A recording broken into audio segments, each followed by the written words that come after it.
So I guess we will get started in the interest of time. Good morning, everyone. This is Depelsha Magruder. I'm the founder of Mob United, and I have two sons who are 8 and 5. And we will start this morning with an inspirational quote by Nashiba Star. Good morning, everyone. Today's quote comes from one of our moms on the front line, Sabrina Fulton, mom of Trayvon Martin. The quote is as follows. The Trayvon Martin movement was not created to incite hate or further racial divide, but rather birthed to raise awareness to the social injustices that exist across America with regards to senseless gun violence against our young black and brown boys and men. The movement also focused on the growing disparities in the lack of prosecution of the actual perpetrators. Enjoy the call, everyone. Thank you, Nashiba Star. And Vanessa, if you haven't already, if you can mute everyone now.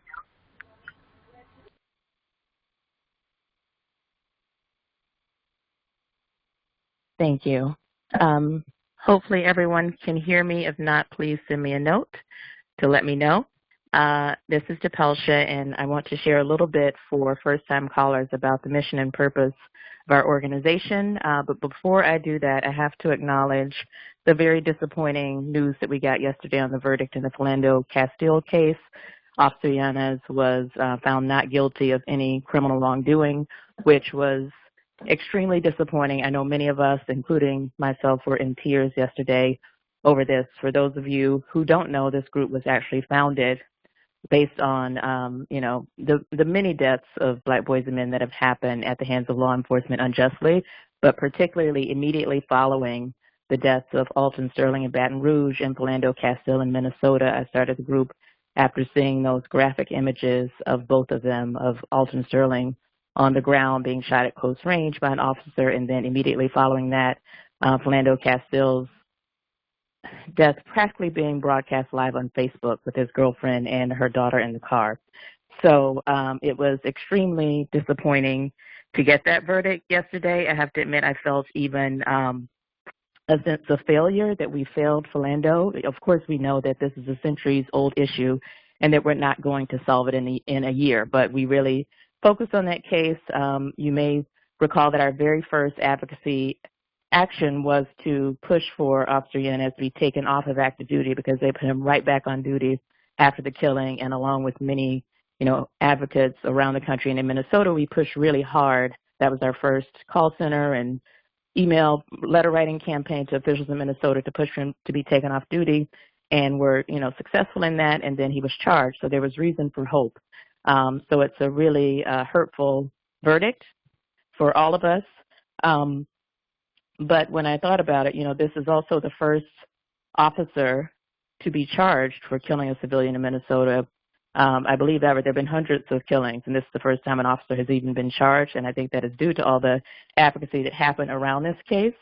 And I think it just shows that we have to continue to fight. I mean, I honestly don't know how a jury could conclude that a man who didn't know he was going to be pulled over, has his girlfriend and her daughter in the car, and then discloses he has a legal weapon, and then decides after that to get into a gunfight with police. That's not a logical stream of thought, and I think it just shows how our sons are viewed. They're not viewed as people who are logical. They're not viewed as people who are compassionate, who care about themselves or others, even the people who are in their lives. They're viewed as irrational, overly aggressive, wild animals who are just instinctively going to make really, illogical decisions in a situation like that. There's no stream of thought that if you think this is a human being who cares about people and who loves people and is loved would make that kind of judgment. So I don't know how the jury made that decision. I'm interested to hear more about their thought process when they share, but just wanted to acknowledge that this is why our fight is so important, not just on the advocacy front and pushing for legislation and policy change and changing politicians, but also on changing perception, because I do think a big part of it is just how they perceive our sons to not be human like everyone else. So just wanted to share that up front. We can talk about it more as we get into the presentation with Lee, and you can share your thoughts, but just wanted to share that up front. So going on to our mission and purpose, we have two organizations. One is Moms of Black Boys United, which is now, by the way, officially a 501c3 organization approved by the IRS this week. So we're very excited about that. and that organization is designed to provide information and support for moms of Black sons while promoting positive images of Black boys and men. So this is the education piece for us on how we can be the best advocates for our sons, and also promoting positive images to counter all the negative images and biases that people have about Black males. So this is the what should we do and what can we do organization. The other organization, Mob United for Social Change, is our advocacy arm, which is focused on influencing policy that impacts how Black boys and men are treated by law enforcement and society. As you know, and you'll hear more today, we've had a lot of legislative initiatives to push for specific policies in various states. We'll be doing more of that. And as the 2018 election is coming up, we'll be doing a lot more of identifying politicians at the local and state and federal level who we want to support, who we believe will help to fulfill our mission, and those who need to go. And there are many of them who need to go. So look out for more information on that and how you can get involved. The next page just shows our approach. We have a 5-point approach, 5 pillars. We want to influence policy, which I just mentioned. We want to change perception, which I also mentioned. We want to demonstrate our power, and this is both politically at the ballot box and also economically in terms of economic power and supporting those who support our mission and taking those out of business who don't. We want to partner strategically with like-minded individuals and organizations like Lee Merritt, who's on the call today. And we want to promote self-care, because this is a very daunting battle. It's not a short-term battle. We have to be in this for the long term. So we have to take care of our own physical and mental health and the health and wellness of our sons and our families. So that is a quick overview on who we are. And next I will turn it over to, I believe, Nishiva Starr for Health and Wellness Update. Oh, no, before we get to that, I want to mention Mobiversary. So next month, actually in a few weeks, July 7th is our 1-year anniversary of the founding of the Facebook group. So we're calling it our Mobiversary. And the theme for Mobiversary is Woke Mom. So everyone knows the phrase Stay Woke, which is very popular right now. The theme at the Essence Music Festival this year is Woke Wonderland. So that is the theme for Mobiversary. And here you just see our definition of what a woke mom is. So the quick timeline of how this will roll out is this whole month leading up to July 7th, we have a lot of messaging that you'll see taking over your timeline. We will actually be at the Essence Fest. We have a booth there from June 29th through July 2nd. So if you're going to be in New Orleans, please come meet us there and say hello, introduce yourself, and encourage others to do so. We'll also be signing people up for membership and for, to be on our email list there as well. On July 7th, we will celebrate our anniversary, the Mobiversary, and we will have a membership drive on that day through the month of July. And then we'll also have a series of meetups throughout the month of July in various cities. And you'll hear more about that from Lisa in Chapter Development in just a few minutes. So that is the overview for Mobiversary. Up next, Nishiva Starr. Thank you. So, hi, ladies, again, just as a reminder for the platform that encourages us to promote self-care, we do host a weekly prayer and a weekly meditation call. I'm going to start with the meditation call. The meditation calls are on Sundays at 8:30 Eastern by the fabulous Mob Shira Hill. The information is as follows. You can call into 515-739-1285, and the access code is 322615. We have a half-hour meditation call. We have a theme that is guided. Each month we have a particular theme for the meditation call. If you join us on our online site on mobunited.org, you can actually get more information on what the theme is for the month. So I encourage you to join that call. As far as our prayer call is concerned, I want to encourage you to join our prayer call as well. We have 2 leads for our prayer call. We have Kathy McCoy and we have Jawan Stewart. And the call times for the call for the Christian Faith Observers, it alternates between weeks. So this week, Kathy is leading the call, so it will be at 6 p.m. Eastern, 6 p.m. Eastern for this call. And next week, when Jawan is leading it, it will be at 12 p.m. Eastern. The call numbers for the Christian Faith Observer call is 641-715-0700, and the access code is 511074. So thank you guys very much. That is the update for the Health and Wellness Committee. Again, if you have any questions or you need me to send you that information via email, you can email healwell@mobunited.org. Thank you.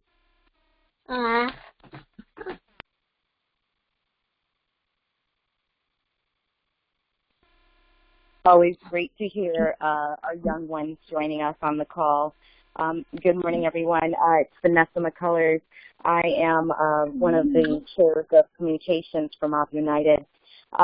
Through Nashiva's team, Mob Care, they pull Mob Selects every month near the 7th of the month. And what Mob Selects is meant to do is to really acknowledge the folks that give a lot of their time and effort to the organization, and we all do, but some of us are responsible for some really major pieces, and this month's Mob Select is T. Wilson. T. Wilson is my right hand as the other co-chair of communications. She is an amazing graphics expert. Everything that you guys see on the website, on our Facebook page, in terms of, our Mobiversary graphics, these are all coming from T and her wonderful creative mind. The great thing about T is that not only is she creative, but she is very, very, very passionate about her family, about her work, and about our boys. And it's just a wonderful thing to have a partner that is just as passionate as I am. As you can see here, she has shared the reason why she is a member of Mob United. And she says, I am a member of Mob United because something has to be done to protect our boys, and something has to happen to change the system. And when it comes to getting stuff done and changing things, Black women do it better than anybody. And that just goes to show you the amount of pride that she takes in herself and in her work. T, we congratulate you, and we thank you so much for your hard work. And now I will turn it over to Kamari. Thank you, T. Up next, we have Kamari Gafour Davis, our Chair of Education and Engagement. Hello, moms. How are you? Can you guys hear me? Yes, we hear you. Good morning. Good morning. Just want to give a little reminder that we are so excited about all the moms who have sons who are graduating this year. We are so happy for the graduates, and we just wanted to make sure that you guys connect with us on Mob Connections at mobunited.org to let us know where your son is going to college so we can connect them to an auntie away from home. We actually, I got a request about 10 minutes ago for a mom in Kentucky. We have a son going to Eastern Kentucky University, and we're looking for a mom in Kentucky. I know we're also looking for a mom in the Pennsylvania area, like by Ohio. So if you could just reach out to me if you have any moms who know in that area, or if you have any sons who are going away to college, we can connect them to an auntie away from home. Have a wonderful day, ladies.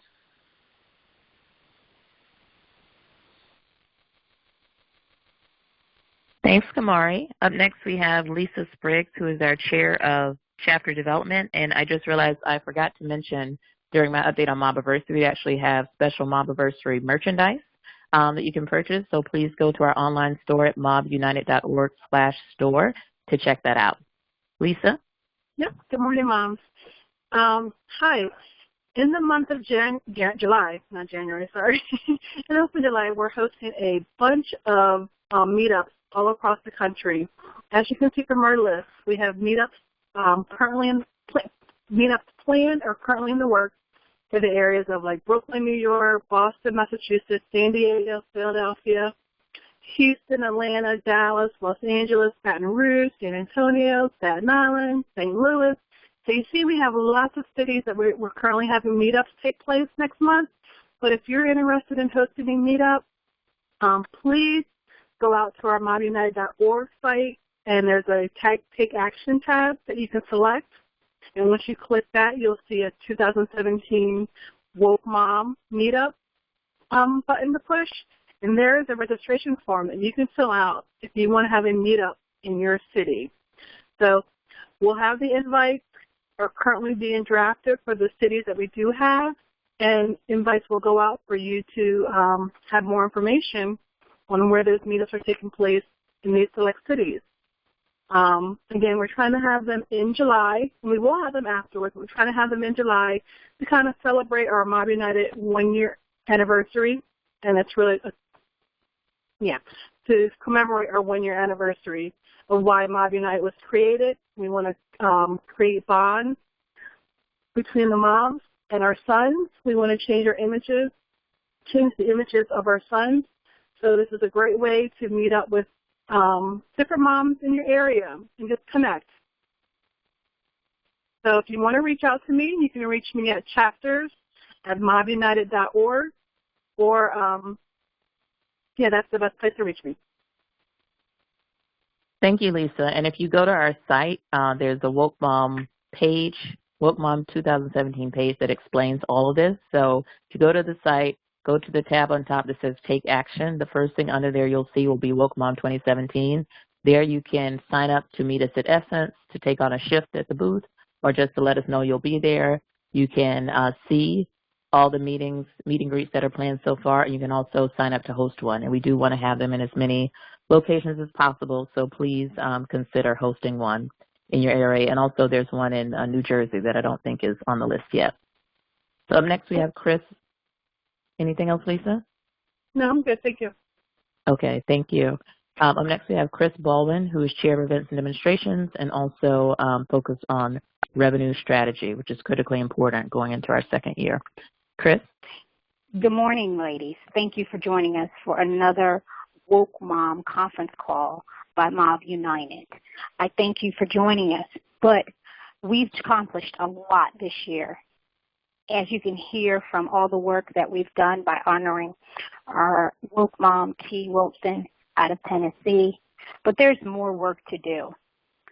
One of the phrases that we all may remember is that the revolution will be televised, and we are seeing that daily. We saw that the revolution was televised in terms of seeing our brother Philando lose his life on Facebook Live.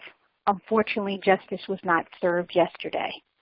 So with Mob United, our mission does not stop. It is not put on a respirator at any point. Our mission will continue, and all that did was ignite us to show the importance of the work that we're doing with Mob United. I ask you to join us on the front line, just as T has done through her work, and join one of our committee and volunteer. The change that we desire, ladies, will happen with us. If not us, then who? If not now, then when? The time is now. So you as a mom, we need your help. We've accomplished a lot in our first year. We have a website. We have a database. We're incorporated, and we've obtained our tax ID. We've provided service in the communities. We've advocated across multiple things. We've had established merchandise to continue to build our brand. We've been able to bring phenomenal guest speakers and webinars, but our work is not done. We're hoping to provide additional resources, but we cannot do that without you. I ask you to make this weekend the time you make the decision to join us. Become a member. Go to mobunited.org/join. Our membership levels are available at every budget. As I said, the revolution will be televised, and it is, but we need your help through your resources and time to continue to contribute so that we can get to the level that we need to do. No one's going to bring about the change except us, and no one's going to be able to accomplish the large giant that we're going to have to slay. So please consider volunteer as well as join as members. We have basically been working over the past year through in-kind donations, but we need your help. So please donate today as well as volunteer your time. Through finances, financial resources, we can see the change that we desire. So get involved. Volunteer. This is your chance to make a change. There's positions available in all areas and disciplines. Even consider joining the call center, which several moms are doing. Well, we're lifting our voices, and we're no longer deciding to stand on the sideline and wipe our tears. So you can join the call center or any other committee that we have. but we also will need your time and your financial resources. Can I count on you, ladies?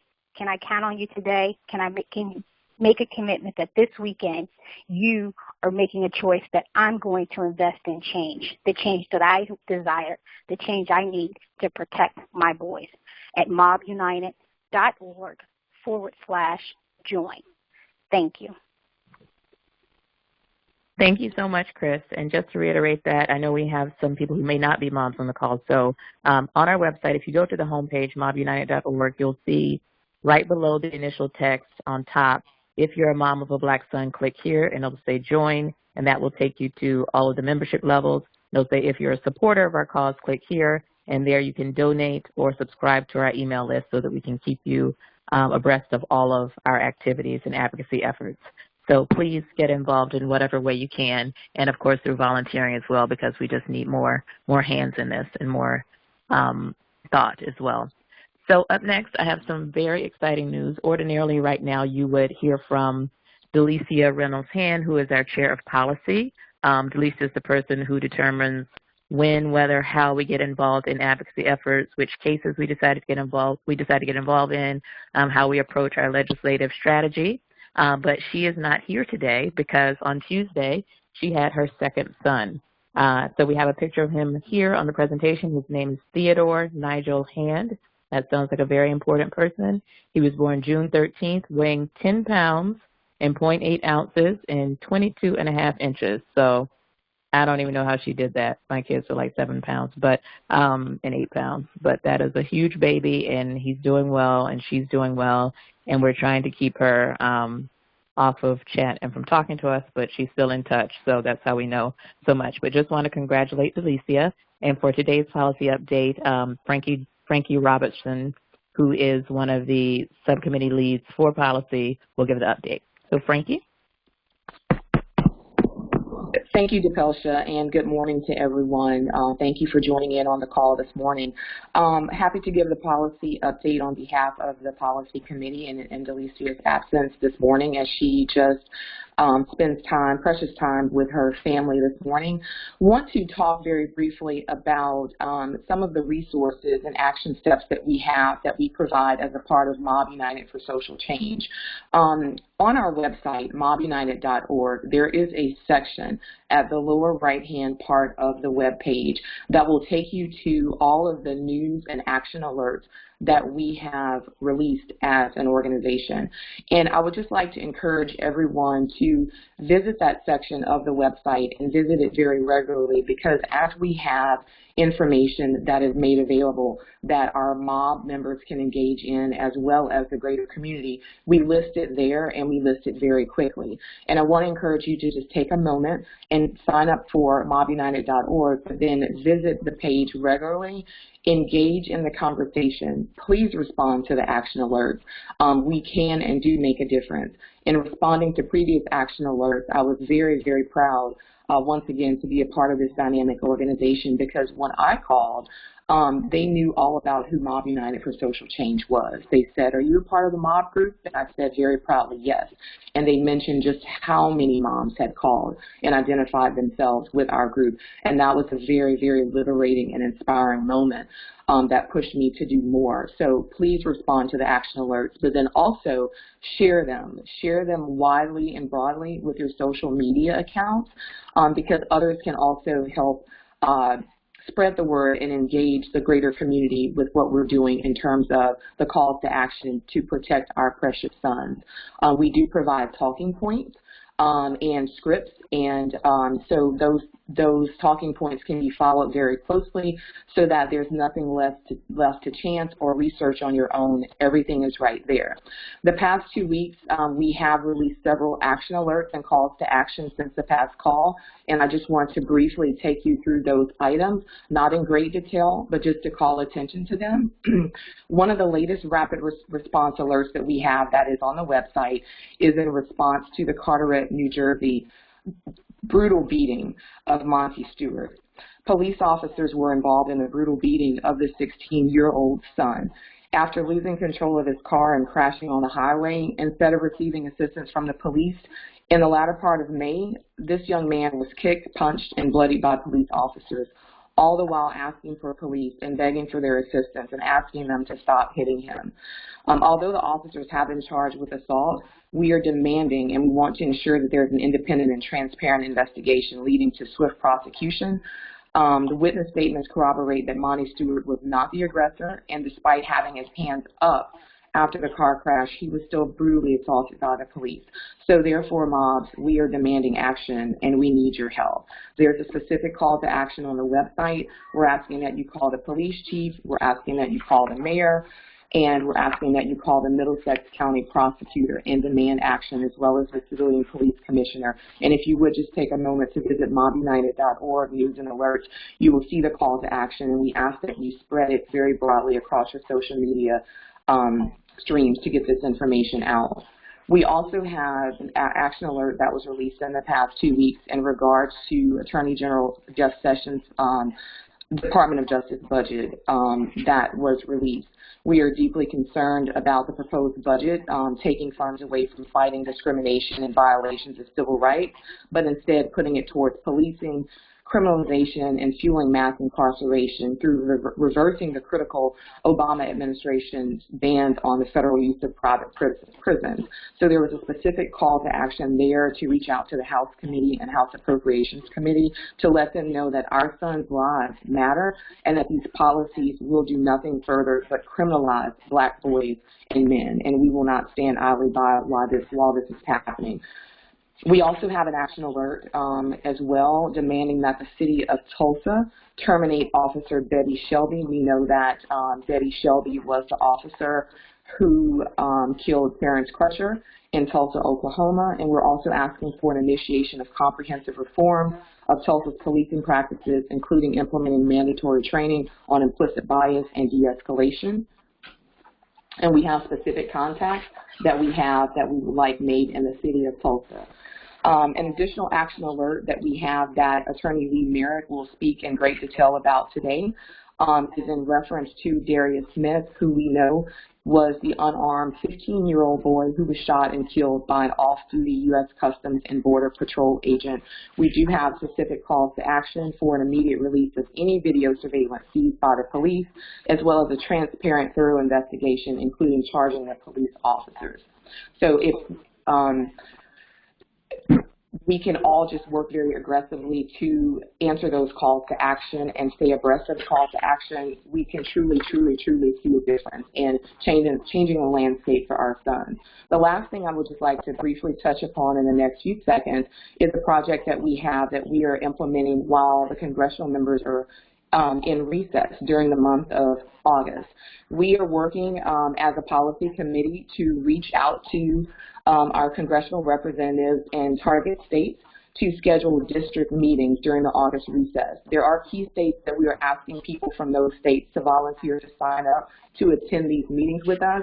At these meetings, we're basically going to use this as an opportunity to introduce the congressional reps to who we are as Mob United for Social Change and Moms of Black Boys United, explain the resources available that we have within our organization. We will leave several pieces of information about our organization and basically use that as a way to develop a partnership with them so that we can work with them for future opportunities to promote and create legislation that will protect our sons. So that's going to be a project that we will work on. In terms of key states that we're looking at Louisiana, Wisconsin, Texas, Minnesota, Michigan, California, Maryland, North Carolina, New York, Virginia, Florida, and Georgia. And if you can stay on the lookout for follow-up with that information, we will post it on the website accordingly. That would be fantastic. And we just ask that local active moms in the respective chapters participate with us in those district meetings to get the word out about what we're doing and why we need support from our congressional leadership. Thank you. Thank you so much, Frankie, for that great update. As you can see, our policy team is very busy. They're a small but mighty team, and they need more help. So if you have expertise in these areas, policy, if you're an attorney, or have any experience on how to move the ball forward in these areas, please email them at policy@mobunited.org. So up next, I am very excited. We're going to get to our guest speaker. Attorney Lee Merritt, and just a little bit about Lee. Well, first of all, the way we encountered Lee is that we've been in touch with him in his office on the cases of Jordan Edwards in Texas and Darius Smith in Arcadia, California, and really staying in touch with him to get the right guidance on what's needed in those cases. So thank you so much for partnering with us in that way, Lee. But just a little bit about him before I turn it over to Vanessa. Lee is a social justice activist and attorney. He's also a father, and so I'm calling this our special Father's Day edition of the call. He is a graduate of Morehouse College in Atlanta. Lee, I don't know if you know I'm from Atlanta, but left there to go to Howard, so HBCU love to you. He attended law school at Temple in Philly. We have several Temple grads as a part of our leadership team as well. And very interestingly, prior to becoming attorney, Lee worked as a school teacher and basketball coach. And he's also a spoken word artist, public speaker, mentor, and as I mentioned, a proud father. So happy Father's Day to you. And with that, I will turn it over to Vanessa to start the conversation.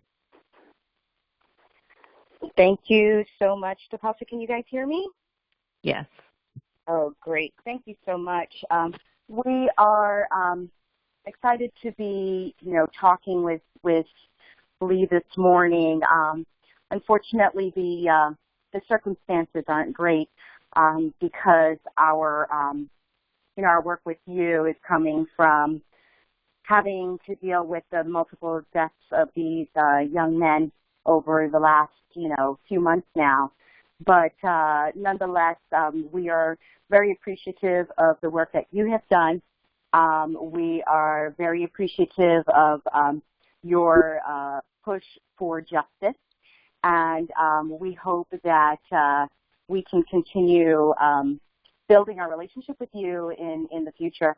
And with that said, I'd love for you to share with us just a little bit about, your background and how you came to be where you are today. Lee, are you on? Uh-oh. Did we lose him? He was on here. You may have to star 6. Lee, please star 6. Mm-mm. Okay, I was on mute. I'm unmuted. Okay. No worries. Yeah, I was speaking, but no one could hear me. Anyway, thank you all for having me. A moment ago, I think you asked me to just say a little bit about my background and where I'm from. Yes, that's correct. And okay, well, I'm from Los Angeles, California, the Merritt Park area. For those of you all who are familiar with the area, and I, as you mentioned, attended Morehouse College in Atlanta, Georgia, and Temple University in Philadelphia, where I went to law school. Growing up in LA, I grew up, I'm 34, so that means I was growing up right around the Los Angeles riots, or what I like to call during the Cochran era. And I've always been an admirer of people who work for social justice. My family background has given me exposure to both the sort of the notorious Los Angeles PD, the Rampart Division. My family members we come from an impoverished background, so the things that you might imagine are systematic of that environment: gangs, drugs, and a lot of run-ins with law enforcement. Thankfully, I was sort of adopted by my grandmother in Pasadena during my high school years, and I was given an opportunity to pursue some things that I really enjoyed, like reading and football, and really reminds me a lot of some of the kids that I now represent. Very often we hear about the history or the past of these young men that may have been somewhat checkered. And I certainly had a checkered past. I was kicked out of several schools before landing with my grandmother. I had spent some time in juvenile institutions, etc. And all of those things helped build my story and helped prepare me to work for social justice. And were, I guess, fallouts of the environment that I was built around and some of the social inequities that I was raised around. But it gave me the opportunity to sympathize or to identify with the community that I serve. Now that I have the opportunity to practice law and to work for social justice.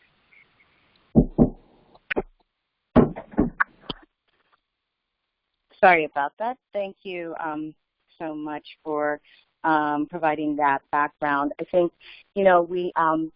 we love hearing about you being a father, and I think, it puts you in a unique situation for some of the work you do. And I know I heard you mention also that you were a teacher. Tell us a little bit about, how that has played into the work that you're doing now, because of recent, I know that, these cases have been, working with the families of our young men, our boys that have been killed. Yeah. So one of the number one justifications that we hear from law enforcement when they murder young black boys is noncompliance. And I tell people all the time that I'm raising a young non-complier. My 7-year-old, my namesake, for a long time I didn't understand it because I have such a strong discipline for my children and for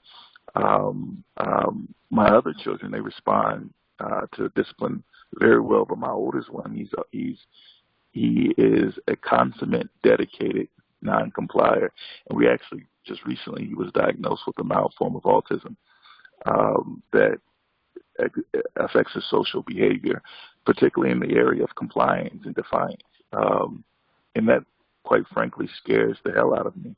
That I'm raising a young black boy who, if he's anything like his dad, will be large, somewhat intimidating figure. He is brilliant. He tests out of every box in the area of mathematics. He outperforms most of his class members. He's been identified as talented and gifted in his schools, but he's also been kicked out of school, and he's in the first grade. And so that experience, that reality tells me, whereas, of course, I'm the dad, I have to teach him discipline, the system has to change because noncompliance for non-black boys isn't a death sentence. In fact, those qualities can be seen as benefits, markers of leadership and promise in the future. And so that being my son's dad lights a fire under me for reforming this system and if necessary, destroying the system and rebuilding so that justice is the same across the board, no matter the color line, because I'm literally fighting like you all for my son. But before doing that, before even being a father, I coached a basketball team, and I considered all those guys my sons. And I had a young man, Nicholas Bird, who lost his life in Atlanta, Georgia, many years ago when I was coaching there. And while working in Atlanta, I was doing social justice work while coaching. And one thing in particular that was going on, not to belabor the point, but they were rapidly tearing down the housing projects and causing a lot of people to become displaced and homeless. And I studied it, and I knew that they were violating housing laws in doing that and causing a great deal of unrest in the community of Atlanta and an increase in violence, both black-on-black violence and police violence. But there was very little that I could do about it, and that was when I made the decision to go back to law school so that I could become actively involved in the fight for social justice work. So I am inspired by the young black boys that I worked with and the experiences that I had both as a teacher and as a father.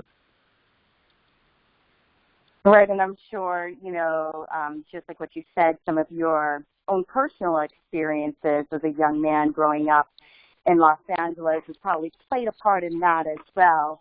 I know my own personal experience not being a person from LA. I'm from the East Coast, by the way. I went to Temple as well. We got a lot of Temple people in the house. Thank you very much. Okay. It's a different kind of lifestyle on the East Coast than it is here, on the West Coast. And from what, how I see it, it feels like, here in LA, you don't really know the hood from where it's not the hood, whereas in New York and on the East Coast and Philly, as you know, you absolutely know where it is. And, and the way that the law enforcement interacts with you is a little, used to be anyway back in the day, a little different as well. But it doesn't really seem like, that's the case nowadays. Now it's like, all our kids are just being lumped together and, treated in such a negative way. Our boys, our black boys and our black men. And it feels like now we're finally kind of taking a stand, and the communities are really, rallying together, to wrap their arms around the ones that have been mistreated. In the case of Jordan Edwards, I know that the community really seems to come together from this end. We know personally we had some of our own moms, out there in Dallas as well. The events of the case were so tragic. I just want to take a moment and run a quick audio from the conversation that the police chief actually shared. And I will do that now. I do have questions in relation to my observation on the video and what is consistent with the policies and core values of the Baltimore Springs Police Department. We just got done. We just left here and we reached out to the family. My heart just hit me, and from one father to another, I don't know I can't even express what they're going to. To insinuate that there was some sort of bad act from their part that caused an officer to shoot multiple rounds into a vehicle occupied by 5 teenagers. There will be no justification. We are declaring war on bad policing. This has happened far too often. We are tired of making the same rhetorical demand. Yep. We are tired of making these demands, and we would love for you to share with us this very deep experience that you have had with the Edwards family, and share with us, where the case is today. Yeah, I got the call about the murder of Jordan Edwards on April 30th, or the early morning hours. It was maybe 3 or 4 o'clock in the morning, and on those weekends, I allow my kids to sleep in my bed if they want to. And they were all 4 of them were crowded into my bed, and I got the phone call that another young man had been killed, and that the family needed help because their oldest son, Fidel, was still in jail. And so I had to climb out of bed and go meet with the Edwards family. And the first person I met was Odell, and it struck me that he and I were a lot alike. We were roughly the same age. He's a young, athletic guy. We've been challenging each other for the past couple of weeks, talking noise to each other about getting each other on the court. And the hurt in his eyes is something that I've never experienced before. It was bewilderment. And I've unfortunately have had the experience of dealing with wrongful deaths at the hands of law enforcement in high-profile cases. And so I began to prepare that family for what to expect, both from the media and from the general public and from law enforcement. And at the time, law enforcement was being tight-lipped about what happened. And I told them that they were going to blame Jordan or the boys for his own murder, because that is just what they do.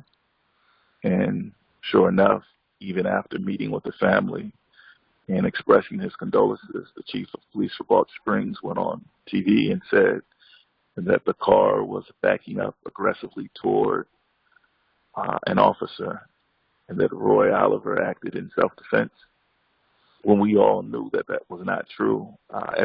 We had 4 witnesses who were in the car who explained exactly what was going on. And outside of those 4 witnesses, this happened at a teen party where there were literally hundreds of kids standing nearby.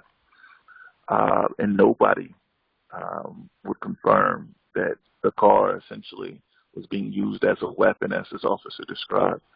There had been gunshots in the area. And the boys reasonably decided that it was time to go, like many other young people.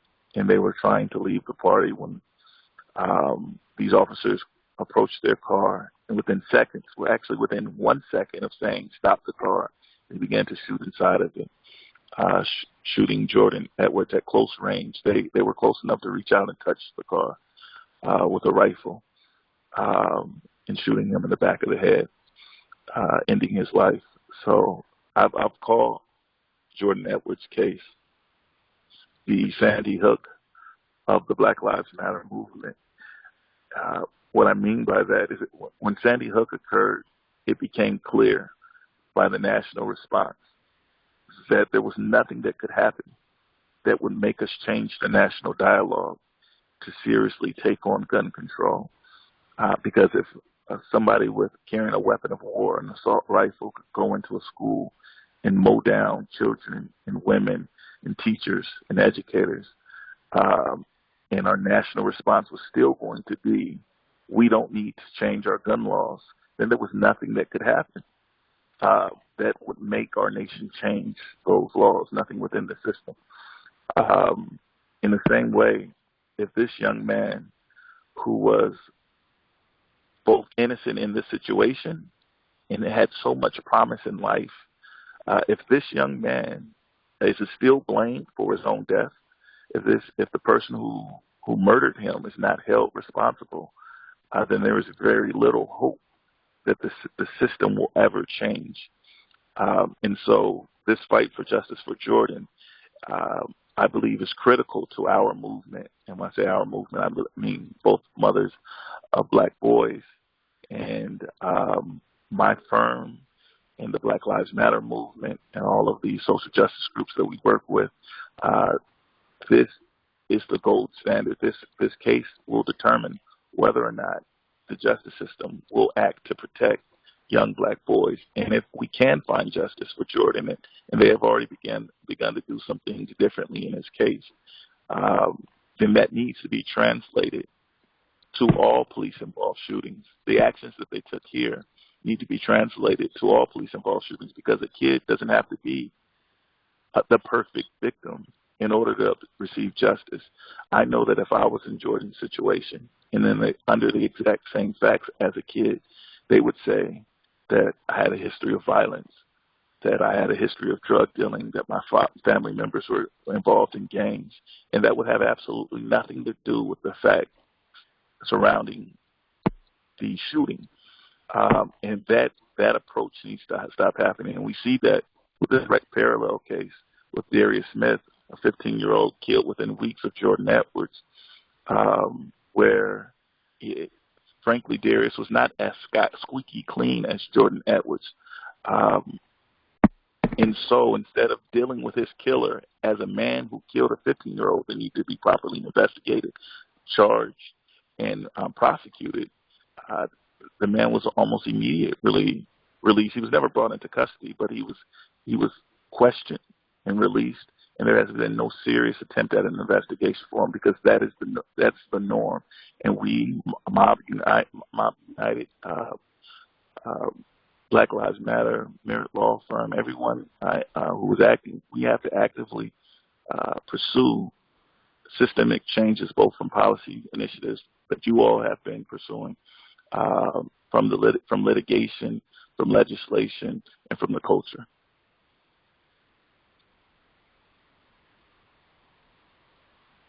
Thanks so much. It's important that we all, work together. I had the pleasure of meeting the Pasadena Black Lives Matter rep, as well as, Dr. Molina here in Los Angeles. I've met her a couple of times.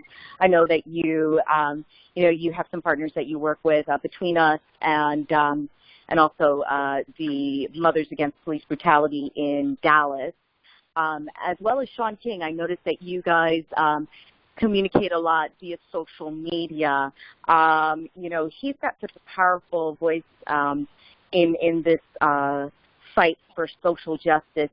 Talk to us about, and we hope, by the way, that we have an opportunity to talk to him and have him on our call soon as well. I'd love for you to talk with us about, how media plays a part in these civil rights cases. We've seen where, sometimes it's helped and other times it's gone really wrong. Yeah.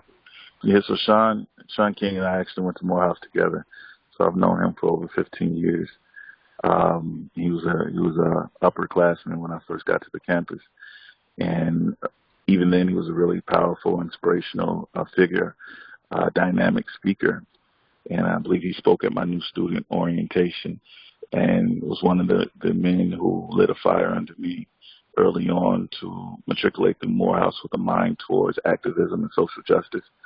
And we've kept up communication since then. And we fell out of communication after undergrad, as is typical as we go our separate ways. I believe he started a church in Atlanta, and I went on to teach in actually Camden, New Jersey, initially. And after I graduated law school, and he began to become a predominant voice in media as a journalist and as a social, because of his social media presence, we reconnected. And his platform has allowed me to put pressure on law enforcement, has allowed me to put pressure on municipalities for cases that would have otherwise gone unnoticed or swept under the rug, and to get narratives out from family members, from communities that contradict the boilerplate narratives often offered by law enforcement, blame and victim blaming. And so he has been in platforms like his. The Root is also another group that I work closely with. Roland Martin is somebody who is in the Dallas area, who allows me to have access to his platform. The Radio One family throughout really the country, but specifically in the Dallas area, have all granted me access to put pressure on municipalities when they're in violation of citizen civil rights. And it's critically important, and it's honestly a great source of frustration for local officials. A lot of people have wondered sort of how I have been able to be so influential in this movement, and it's because of community partners in the media that has that have granted me access to their platform in order to advocate on behalf of families. But in the same vein, as I began to pick up steam really early on, about a year ago, media got smart, and they said the reason these issues are getting so much attention is because we keep allowing this man on TV. And so they began to take concerted efforts, really at the request of government officials, to stop interviewing me and stop reporting about my cases, and instead use the narratives offered by government officials or by other community members, be it pastors, be it whoever they deem more PC or more qualified to make statements on behalf of these communities and these families. And luckily, once again, because of the platforms that exist, that Black people have created, we were essentially able to outshout them in some of these cases. And so when they attempted to raise up other leaders to speak on our behalf, on behalf of these families, our platforms were simply bigger. And if they didn't want to report these issues in local news, we would report them in national news. and it would become a source of shame for that city for not only not properly addressing the situation, but misreporting it and offering this misinformation. And again, I think we've seen that a lot in Darius Smith's case because there was quickly a narrative put out about his situation that completely absolved the law enforcement officer who emptied a clip on a 14-year-old and a 15-year-old to say that it was justified. And people became very upset when I personally flew out there and investigated myself and spoke to witnesses on the ground and spoke to the young man who was shot and began to get alternative information that was being left out of the details being reported, and share those myself. And hopefully, as we continue to work that case, the real facts about what happened will come out. Law enforcement in that case, by the way, has recently said that they have a video of the shooting that they claim undermined the research or the investigation that I performed and that verified what was reported by the shooter. But because we are actively involved with the defense of the other young man shot in that case, Jarvis, we were able to have access to everything that they have. And I heard you all earlier call for the release of it. We're considering releasing it now. I can tell you that it does not, in fact, substantiate what the shooter said, and it does not justify the murder of Darius Smith or the shooting of Jarvis. So as we prepare for litigation in that case, and prepare for the civil suit, we're making a determination whether or not to release that information to the public. Right. It's interesting because we've seen it in the Darius Smith case, and we've seen it also in Dallas, with the upcoming re-election for the district attorney, the current district attorney. It's such an important point as it's up to us as moms, as citizens, to really lend our voice to electing these officials who will fight for our issues, really using our voting power. It's something that Mob United for Social Change, we drive that in our followers. Even our Moms of Black Boys United, we really encourage everyone to head out to the polls for that very reason. It seems, though, in certain cities, it feels like the officials aren't hearing the cry of the people, and it's so bothersome, particularly here in Los Angeles. I mean, I know the district attorney here is, she's an African-American woman. She's a mom. And, it just feels like sometimes I think I personalize it, and I know some of the other moms do. Like, how can she be so blind to just certain basic human things that we would want them to do, like release an autopsy report, so that a family can move forward with burying their loved one or getting insurance money for their loved ones. It's really hard for us to push forward when we feel as though we're not being heard. But one of the things that I know that you speak on, I've seen you speak on it a number of times. As a matter of fact, I used one of your quotes recently because it just hit me so hard.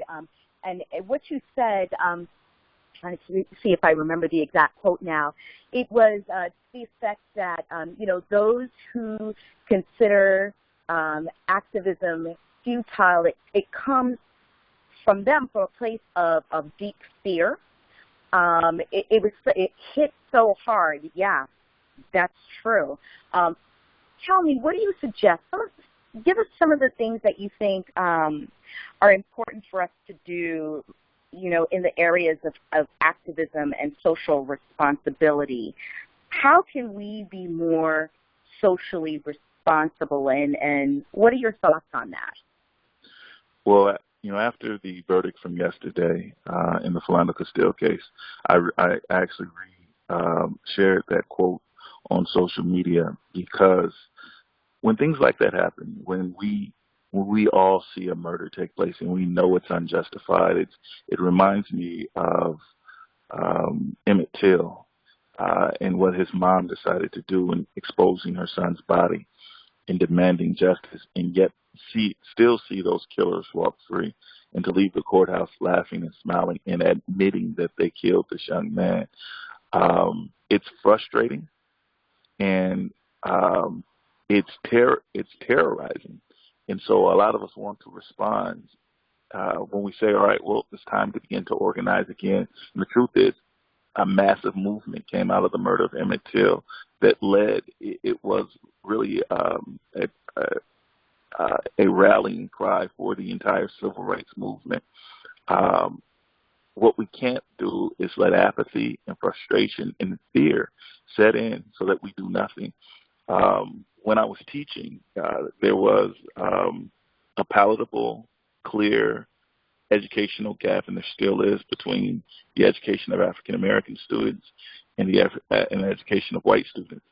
And so the resolution to that, despite the fact that that gap seems to be growing over time as opposed to closing, is not to give up and not to call it futile and just throw in the towel and say the American educational system will never educate our children. But we must act even more passionately and with more commitment. The quote that we would use as an educator was, teach like your hair is on fire, like it means something to you. And in the social justice movement, we must do the same thing. And it's exactly what MOB is doing with having a multi faceted approach to policy, to culture, to activism. We have to get out there. We have to identify specific legislation. We have to recruit more people. We have to make our presence even more known. We have to use every tool at our disposal because there is no option to quit. I am not going to quit on my sons. You all are not going to quit on your community. And so, and we hear it more and more. We've called for a march today. In fact, I'm headed to a march now in downtown Dallas, and it's a huge march around Jordan Edwards and around police brutality. And a lot of people have said, I'm not going out there. Number one, last year when people went out there, some shooter took out some cops, and it was chaos, and we're scared. So we're not repeating that.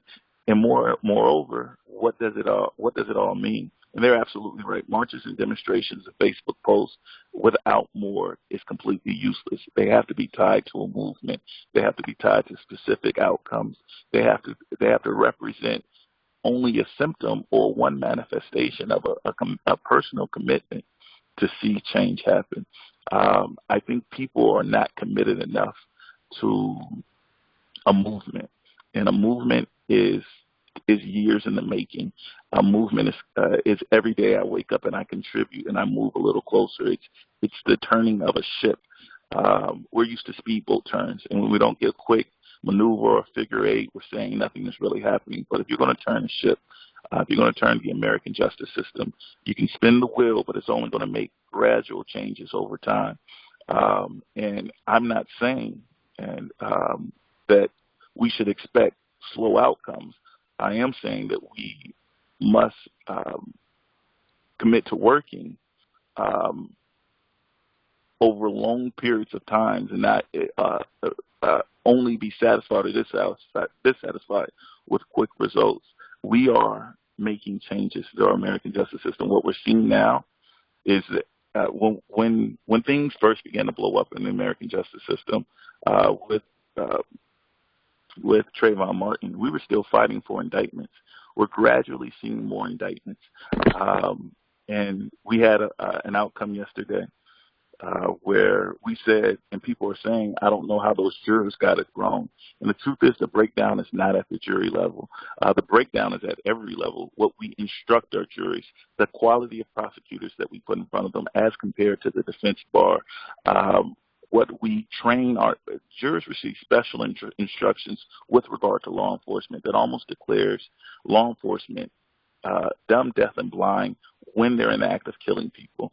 If you have, and I'm sure many of you have sat in or listened to those trials, if you listen to their experts testify, it is quack science about an officer's ability to identify what's happening as they kill black people. That has to be done away with and refuted by the science. It's a multifaceted approach that we all must commit to changing over a long period of time. Yep, totally agree with you there. I mean, I think you echo my sentiments. I thought for a minute there you were checking out our Twitter, because we absolutely say we will not stop. We will not stop until we can protect our sons. We will not stop until we can change the policy that influences the way law enforcement is held accountable when they kill our sons. We're right there with you, and we are in this fight too, absolutely. You know, I think I'd like to take a moment to circle back to the case of Darius Smith. But I know you mentioned earlier that you lived in Los Angeles, or you grew up in Los Angeles, which I didn't realize that. Is that how you became connected to the Darius Smith case? Because I know literally I was stunned. It was over Memorial Day weekend, and you were here like in a minute to support that family, which is amazing. And we still, by the way, speak with Rashana on a regular basis. As a matter of fact, I was texting with her last night. Please share, you know, a little bit more. I know you've given us some details on the case, but just, you know, the kind of support that these moms need, these families need when dealing with a situation like this, which is what I think, you know, really makes our organization unique, because we come from both sides, the motherly, you know, side, and we're ready to, you know, put on our boots and you know, hit those phones and call whoever we need to. How does an organization like ours really help to support your movement, your work? Yeah, so as I mentioned, I grew up in Los Angeles, in the city of Los Angeles, and then when I moved in with my grandmother, she actually lived in Pasadena. And so, I actually attended high school with Darius's father. I didn't realize it. Someone pointed that out to me after I began representing him. I attended high school with his godmother. His godmother is actually the one who reached out to me first on the morning after he was shot. He was actually still alive in the hospital when she first spoke with me, and asked me to come out. And I've always told the people in my community, when there was another young man last year, J.R. Smith, who was killed, and I flew out and I met with his family as well. They had the very capable attorney in the area. Can't remember her name now, but I offered, my platforms and my support and whatever they needed in order to fight for justice for J.R. But when Rashana and I met, she asked that I take on their case. And dealing with mothers who have lost their sons is difficult, and each mother that I deal with is different. And I've been surprised, really, since I've been doing this work over the past 5 years, at the lack of structure that exists to support these families when you have victims of 9/11 or cancer victims or other tragedies that occur on a repeated basis. There are all kind of programs set up to offer support, to counsel, to help grieve. And there's very few out there for mothers who have their children taken away from them at the hands of law enforcement. And so groups like yours are critically important. Mothers who are united, both in the protection of their living children and who share in the grief of having lost children to police violence. Is a club that no one wants to be a part of, but they need it. And Rashana, the mother of Darius Smith, and Charmaine, the mother of Jordan Edwards, they often reach out to me for counseling, for guidance about how to help grieve, how to help their children grieve. And I don't know. That's not my area of expertise. I tell them what I can, but I'm out litigating and trying to change laws, and approaching aggressively. And I think they get a sense that I deeply care about their children and their families, and I do.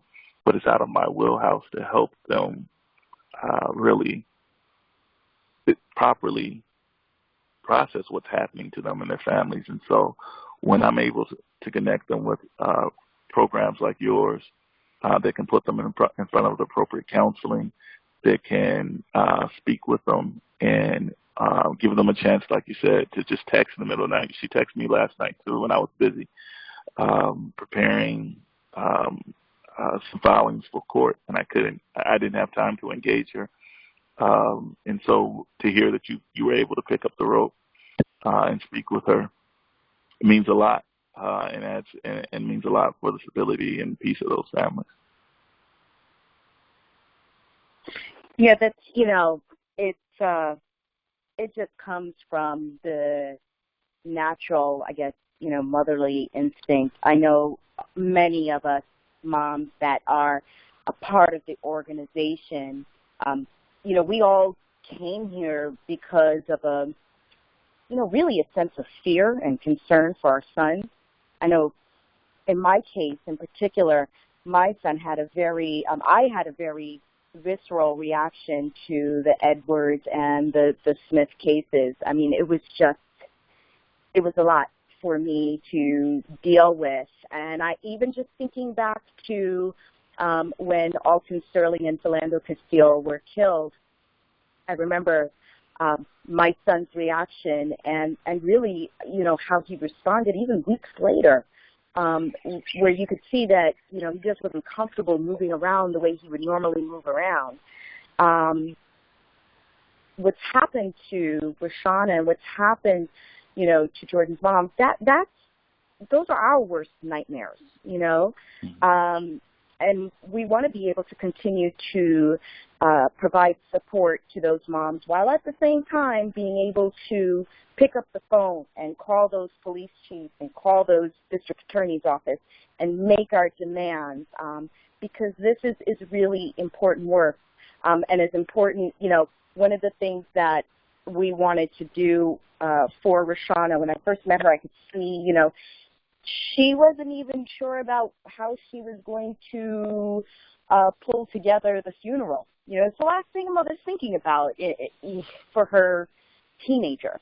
And so one of the things I offered, because we, Mob United, we have so many resources, so many talented people that are a part of this organization. So I offered that we would design the funeral program for Darius, and then one of our other moms, a few of our moms actually, chipped in because they wanted to pay for the funeral program as well. So, yes, the work we do is important. It comes from a very deep place. It comes from a very, a place where, we feel, and that's how we would like to continue to move forward. So we need everyone's help. We absolutely need everyone's help. Thank you. Thank you so much, Lee. I really would love to allow some of the moms that are on the line right now. This is an open call, so we may have some dads on here as well, or just some, some supporters.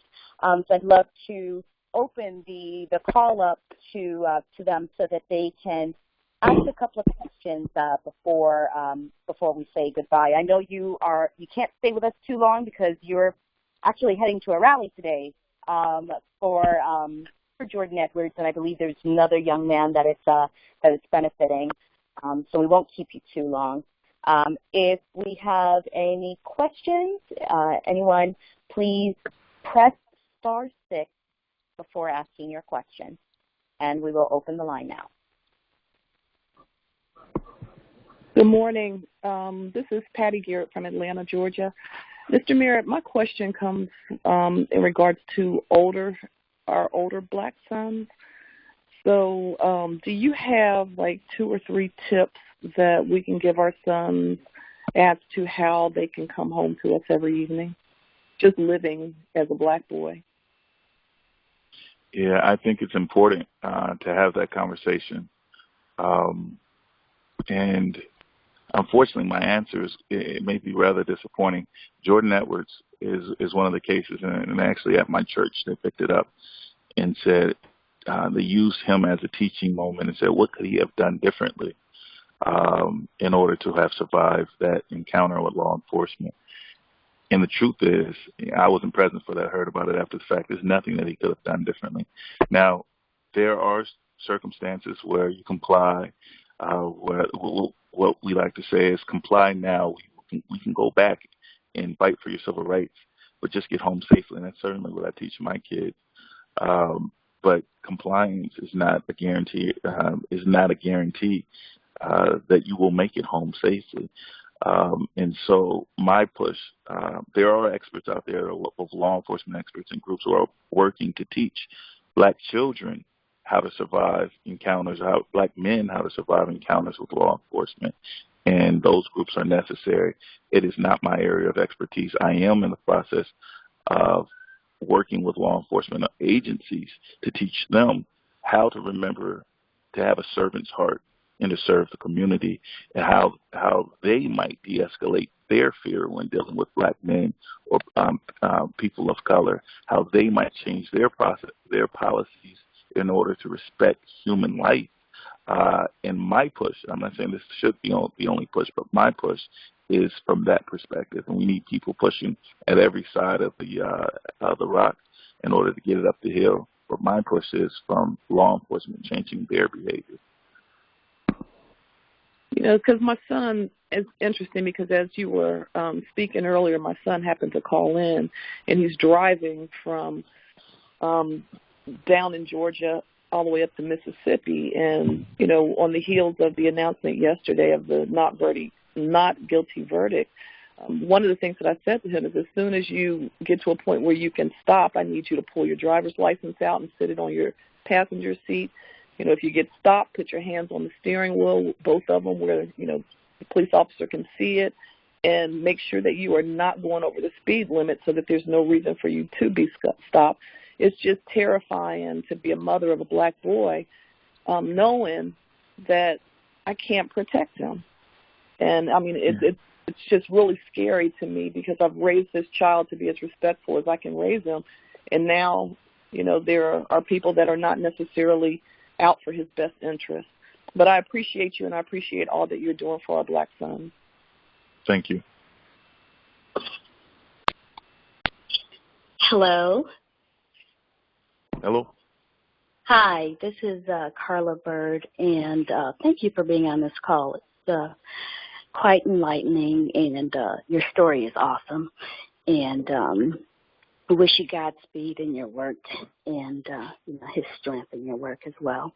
But I have a two-pronged question here. Patty, as Patty just stated, she's taught her boys everything to be good citizens, to be compliant, what to do in the case if they're pulled over. And I think most of us who have boys at an age where they need that talk, we have done that. My first question is this: how do we get the word out to others that, okay, we've done our part, there's something on the other side, there are things on the other side, there are things that people need to hear and to know, I think, to help change the narrative. We've done Philando Castile, that is what is so frustrating.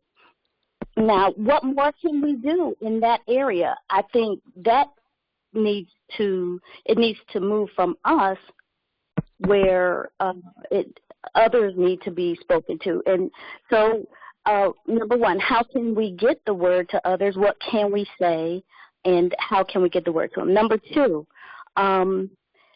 just as in the case of Philando Castile, as well as others, when cases like this do go to trial, it ends up that the jury makes the final decision, and they're seeing the same video that we're seeing, and where there definitely seems to be irrational behavior on the part of a police officer. But their decision comes back that the officer is not guilty. What can we do as an organization and as just a concerned citizen to help change that? It doesn't mean that the jury selection process needs some adjustment. Can you help me there? I can, but I've missed the first part of your question. I felt like I had an answer because it was a two-part question. Can you remind me of what the first part was? How can we get in the Black community, we know to have a talk with our boys for the most part. Okay. I have an answer now. I'm sorry. I recall now. Yeah, I apologize. Yeah. I was long-winded. I got a little emotional there. No problem. So that is a multifaceted approach. I think one thing that we have not focused on, where that is a major source of the problem, is what officers learn in the academy. Many of you will recall another client of mine, Jacqueline Craig, who was a mother whose son was assaulted by her neighbor. And she called police officers to deal with the neighbor. And the officer came out, and instead of addressing the mother, he arrested the mom and her two daughters, and it was caught on video, and a video that went viral in Fort Worth, Texas. So when that incident happened and the fallout, if you look at the interview from that officer, and he used excessive force, he was found responsible by his own department for using excessive force and perfecting this arrest that never should have happened in the first place. And they said, why did you try to hurt this little girl while arresting her in this way? You did it intentionally. What made you think to do that? And he said, I learned it in the academy. The police academies are training the kind of behavior that we see in the streets. They are specifically, most departments throughout the country receive this particular training. Perceive and terminate the threat. They shoot to kill. So if they perceive a threat, as in the case of Philando Castile, even irrationally, they are then trained to terminate the threat, not avoid the threat, not get a better understanding of the threat, not protect yourselves or the community. Their job, even when there's no one in danger, as we see in the case of Tamir Rice, where there's no one around, they decided the little boy was a threat, and their training was to terminate the threat. And so I've said before that the system is not broken. It is operating exactly the way it was designed to do. And so when jurors get cases before them, they can't find someone guilty of a crime when they're trained, when it's ultimately they're doing exactly what they've been trained to do. They didn't break the law. The law allows for this. And so that's when I tell people, the problem is not necessarily the jurors. To answer the second part of your question, jurors, number one, are under heavy influence. They can only consider the evidence as presented to them by the prosecutor and by the defense counsel. Defense counsel are typically retired prosecutors who have mastered their trade, who are simply better than most other prosecutors, and that's why they went into an area of law that frankly pays more money and that where they can benefit from their experience as a prosecutor. Prosecutors are typically young attorneys out of law school who are getting the experience that they need in order to one day become great defense attorneys, quite frankly. And so that needs to change in the area of law enforcement so that we have the best possible people representing the state's interests and not people who are just learning to become better prosecutors.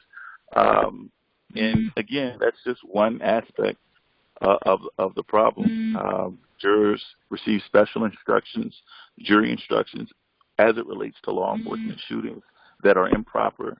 I believe that they are presented improper evidence or bad science as to how officers are incapable of controlling themselves from killing black people.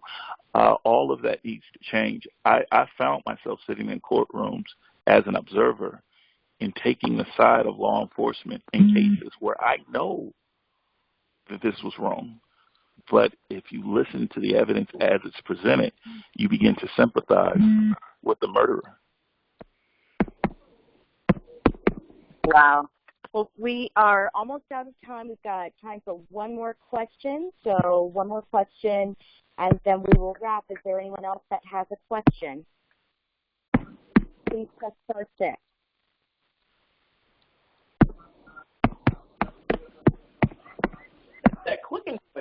And if you've already spoken, please mute your line. Thank you.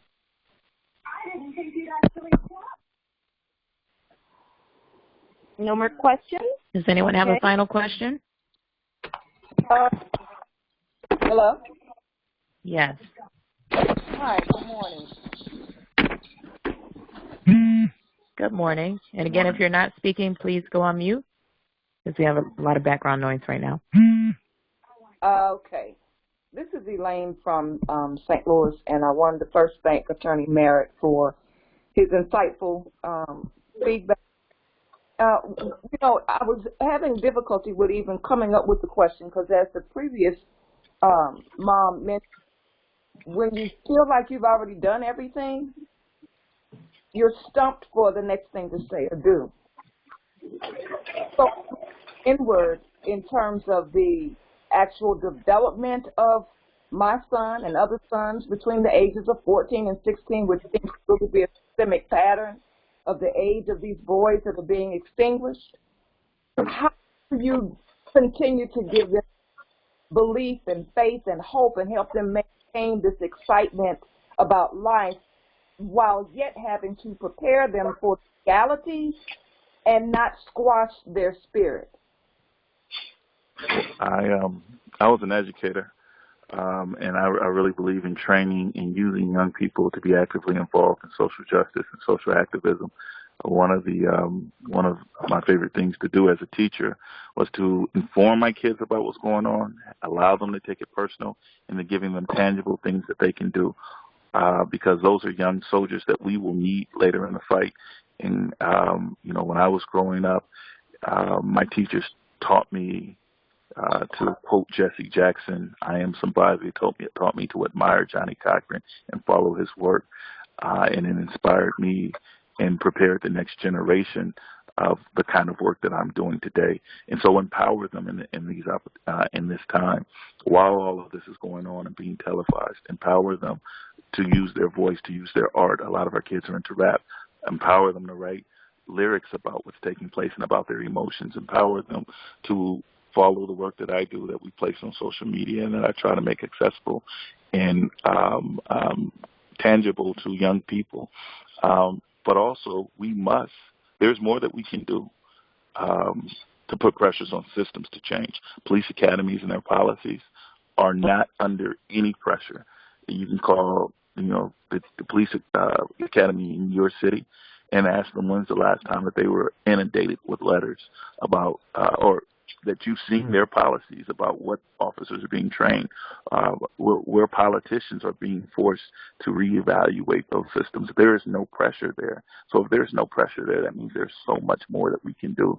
That our legislators need to be inundated with new acts to create stiffer penalties for law enforcement officers who are in positions of public trust to be prosecuted when they violate the law, that specific procedures need to exist. If your city doesn't have a community oversight board that oversees police activity, that conducts independent investigations, that has subpoena power to bring officers before them to testify, instead of having it handled by other law enforcement officers, then you need to push in that area.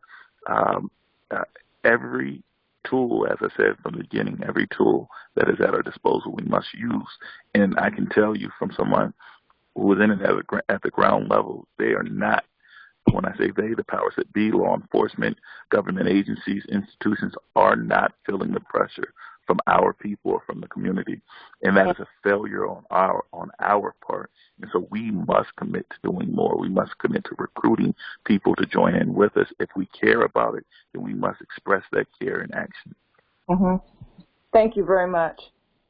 Thank you. Thank you so much, Lee. We are officially out of time, but this has been a very riveting and insightful conversation. So we just want to thank you again for joining us this morning.